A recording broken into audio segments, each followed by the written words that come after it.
Can't help but think of the long one he made in San Diego to pick up his first PGA Tour win in style.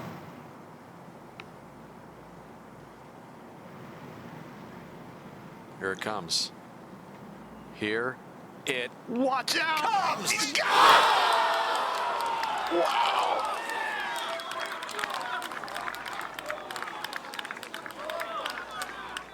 Is this all really happening? What a putt! That is from 66 feet.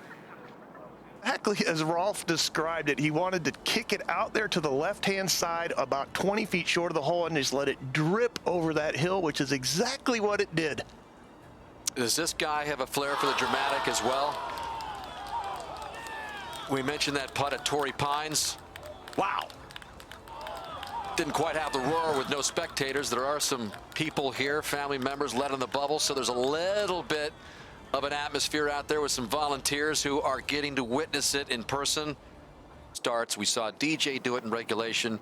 We didn't think we were going to see a highlight to top that, and that is exactly what Rahm does to put it away. This was going to be one of the most difficult two putts of his life, and he holes it.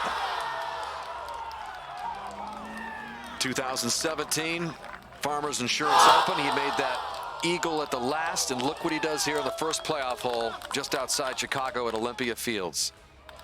66-footer, his longest putt of the season. Boy, are these guys any good, Dan? Goodness, what a putt.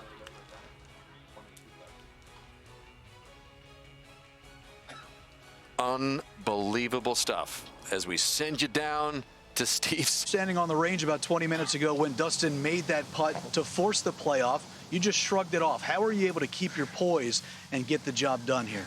Well, you know, last time I had to wait having a one-shot lead with a couple of groups to go was in Palm Springs. And Andrew Landry came in on 18, made birdie, and we went into a playoff. So I reminded myself that anything's possible. And when you guys told me where DJ was putting from, I didn't see it. I knew that he just had to get the ball rolling on the right direction, and that putt was in. And knowing DJ and how good he's been playing, I expected nothing else, right? So I was fully confident he was going to come into a playoff, and you know, hoping to win it. Never did I think I'll be making another 50, 60-footer. Couple of breaks in there to end up winning it. What does it say about your mental strength that you were able to overcome the scene at 5 green yesterday to get yourself in this position in the first place? Well, it seems like it was so long ago, right? I was, at that point, made bogey there. I was 3 over par.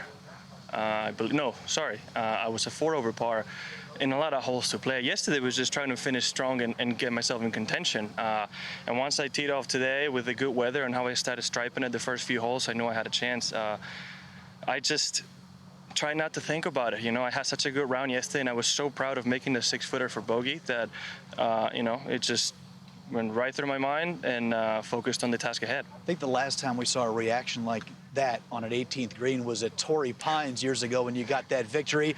Any similarities in the field there? Yes.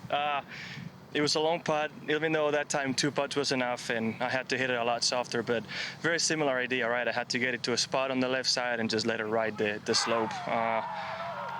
Yeah, I mean, you're not thinking about anything like that, right? I was just trying to hit my spot on you know, on top of the slope, about 10, 12 feet left of the pin, and honestly hope it would be a decent putt for par coming back and hopefully have a chance to keep the playoff going. Luckily, it just looked really, really good on the way, and when it had 10 feet to go, man, it was striking beautifully, and I could hardly believe it. And yeah, I mean, very, very similar reaction and feelings that I had at that point. Congratulations on your first ever FedEx playoff win. Thank you very much. Amazing stuff.